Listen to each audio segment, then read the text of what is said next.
Ready வணக்கம். 2 செயற்கைக்கோள்களையும் ஒன்றிணைக்கக்கூடிய பணி இஸ்ரோ வெற்றிகரமாக செய்திருப்பதாக அதிகாரப்பூர்வமாக அறிவித்திருக்கிறார்கள். பல்வேறு தொழில்நுட்ப காரணங்களுக்காக ஏற்கனவே 2 முறை தள்ளி வைக்கப்பட்ட இந்த நிகழ்வு எப்போது நடக்கும் என்று எதிர்பார்க்கப்பட்டது என்றால், இந்த 2 செயற்கைக்கோள்களையும் ஒன்றாக இணைக்கக்கூடிய பணி என்பது மிகுந்த முக்கியத்துவம் வாய்ந்த ஒரு பணியாக உலக நாடுகளாலே பார்க்கப்பட்டது.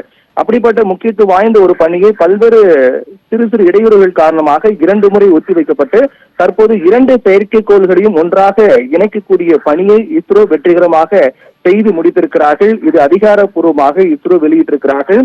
220 கிலோ எடை கொண்ட 2 செயற்கைக்கோள்களும் ஒன்றாக இணைக்கக்கூடிய டாக்கிங் பணி என்பது செய்து முடிக்கப்பட்டிருக்கிறது.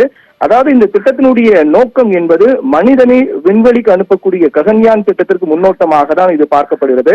மனிதனை விண்ணுக்கு அனுப்பக்கூடிய திட்டத்தின் ஒரு பகுதியாக இந்த 2 செயற்கைக்கோள்களும் விண்ணுக்கு செலுத்தப்பட்டு அதை இணைக்கக்கூடிய பணி மேற்கொண்டார்கள். இந்த நிகழ்வின் மூலமாக அமெரிக்கா, சீனா, ரஷ்யாவை தொடர்ந்து 4வது நாடு என்ற பெருமையை இந்தியா பெற்றிருக்கிறது. இது உலக நாடுகள் மத்தியில் இந்தியாவுடைய விண்வெளி துறை என்பது இன்னும் அதிக கவனம் பெறக்கூடிய ஒன்றாக மாறி இருக்கின்றது. இந்த 2 செயற்கைக்கோள்களை பொறுத்தவரையில் PSLV C-60 ராக்கெட் மூலமாக ஸ்பேடெக்ஸ் A, ஸ்பேடெக்ஸ் B செயற்கைக்கோள்கள் கடந்த டிசம்பர் மாதம் 30ஆம் தேதி விண்ணில் ஏவப்பட்டன. இந்த வெற்றிகரமான டாக்கிங் மூலம் அமெரிக்கா, ரஷ்யா, சீனாவுக்கு அடுத்தபடியாக இந்த நடைமுறை மேற்கொண்ட 4வது நாடு என்ற பெருமையை இந்தியா பெற்றிருக்கின்றது. கடந்த 12ஆம் தேதி அன்று 2 செயற்கைக்கோள்களையும் 15 மீட்டர் மற்றும் 3 மீட்டர்கள் வரை கொண்டு வருவதற்கான சோதனை முயற்சி என்பது வெற்றிகரமாக முடிந்ததாக இஸ்ரோ தெரிவித்தது. அதற்கு பிறகு 15 மீட்டர் மற்றும் 3 மீட்டர் வரை அடைய ஒரு சோதனை முயற்சி செய்யப்பட்டது. பாதுகாப்பான தூரத்திற்கு விண்கலங்கள் கொண்டு வரப்பட்டு தரவை மேலும் பகுப்பாய்வு செய்த பிறகு இந்த டாக்கிங் செயல்முறை என்பது செய்யப்படும் என்று இஸ்ரோ தெரிவித்திருந்தார்கள். எப்போது மேற்கொள்ளப்படும் என்று எதிர்பார்க்கப்பட்ட நிலையில் இந்த 2 செயற்கைக்கோள்களை ஒன்றாக இணைக்கக்கூடிய பணியை இஸ்ரோவினுடைய வருங்கால திட்டத்திற்கு மிகுந்த முக்கிய திட்டம் என்றுதான் பார்க்கப்பட்டது. இந்த டாக்கிங் திறன் தேவைப்படக்கூடும் முதல் பணி என்பது சந்திரயான் 4 இருக்கலாம். சந்திரயான் 4 பொறுத்தவரையிலும் அதனுடைய பணி இதன் மூலமாக மேற்கொள்ளப்படலாம் என்று எதிர்பார்க்கப்படுகிறது. சந்திரயான் 4 திட்டத்தில் நிலவு மாதிரிகளை பூமிக்கு கொண்டு வர திட்டமிட்டிருக்கிறார்கள்.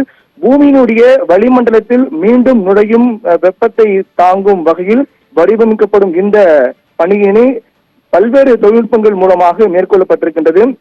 மிகுந்த முக்கியத்துவம் வாய்ந்த ஒரு சிறப்பு நிகழ்வாக பார்க்கப்படுகிறது. என்றால் இதற்கு முன்பாக இந்த நிகழ்வு மேற்கொண்ட நாடுகள் பட்டியலை ஏற்கனவே தெரிவித்திருந்தோம். அமெரிக்கா, சீனா, ரஷ்யாவுக்கு அடுத்தபடியாக இந்த 2 செயற்கைக்கோள்களையும் ஒன்றாக இணைக்கக்கூடிய பணியை மேற்கொண்ட 4வது நாடாக இந்தியா பெற்றிருக்கிறது. அது இஸ்ரோ வெற்றிகரமாக செய்து முடித்திருக்கிறார்கள். இதனுடைய நோக்கம் மனிதனை விண்வெளிக்கு அனுப்பக்கூடிய ககன்யான் திட்டத்துக்கான முன்னோட்டமாக பார்க்கப்படுகிறது. அதே போன்று சந்திரயான் 4 பொறுத்தவரையில் அது நிலவுக்கு சென்று அங்கு இருக்கக்கூடிய மாதிரிகளை மீண்டும் பூமிக்கு கொண்டுவதற்கான பணியை மேற்கொள்வதற்கு முன்னோட்ட திட்டமாக கூட இந்த திட்டம் பார்க்கப்படுகிறது. அந்த அளவுக்கு மிகுந்த முக்கியத்துவம் வாய்ந்த திட்டங்கள் ஒன்றாக பார்க்கப்பட்ட இந்த 2 செயற்கைக்கோள்களையும் ஒன்றாக இணைக்கக்கூடிய பணி இஸ்ரோ வெற்றிகரமாக செய்து முடித்திருக்கிறார்கள். ரெடி. விவரங்களுக்கு நன்றி பிரவீன்குமார். 2 செயற்கைக்கோள்களை இணைக்கும் டாக்கிங் செயல்முறையை வெற்றிகரமாக முடித்துள்ளதாக இஸ்ரோ தரப்பிலிருந்து அறிவிப்பானது வெளியிடப்பட்டிருக்கிறது. இதன் மூலம் உலகின் 4வது நாடாக இந்தியா விண்வெளியில் புதிய சாதனையை படைத்திருக்கிறது. அண்மை செய்தியாக பார்த்தோம். விவரங்களை எமது முதன்மை செய்தியாளர் பிரவீன்குமார் வழங்கியதை கேட்டோம்.